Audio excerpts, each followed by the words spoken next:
संपूर्ण जीवनात प्रकाश आणण्यासाठी हा दिवस पाळला जातो।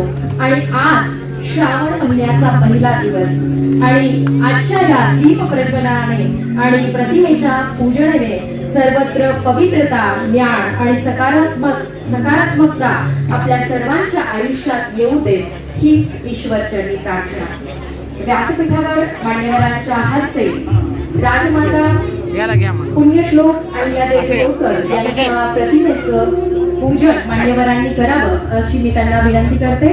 तसेच आपण आज हा पुरस्कार देतोय ते कैलासवासी दत्तराव रोंदळे व कैलासवासी गंगाबाई रोंदळे आदरणीय रामकिशन रोंदळे सरांचे माता आणि पिता यांच्या प्रतिमेचंही पूजन व्यासपीठावर मान्यवरांच्या हस्ते होत आहे।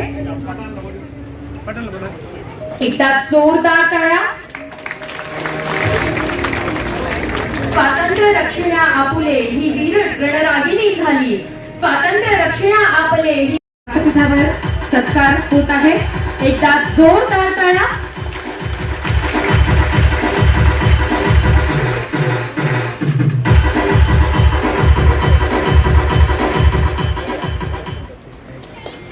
जोरदार टाळ्या।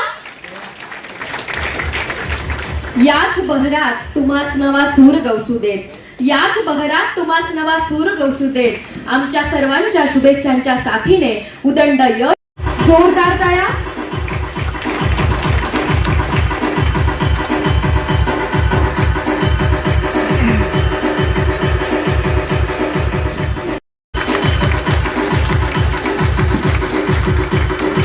आदिशक्ती तू प्रभूची भक्ती तू, आदिशक्ती तू प्रभूची भक्ती म्हणून लाभलेले माननीय डॉक्टर रामेश्वरजी नाईक साहेब यांचा आपण व्यासपीठावर शाल, श्रीफळ, पुष्पगुच्छ आणि आदरणीय पुण्यश्लोक अहिल्यादेवी होळकर यांची प्रतिमा देऊन सत्कार करणार आहोत।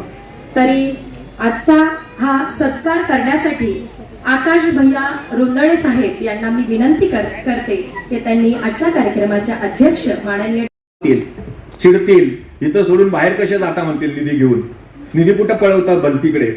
अहिल्यादेवींनी हा सगळा खर्च स्वतःच्या व्यक्तिगत खर्चातून केलेला होता। तत्कालीन राज्य व्यवस्थेत होळकर कुटुंबियांमध्ये आपल्या उत्पन्नाचा काही हिस्सा महिलांच्या नावावर वेगळा राखला जात होता।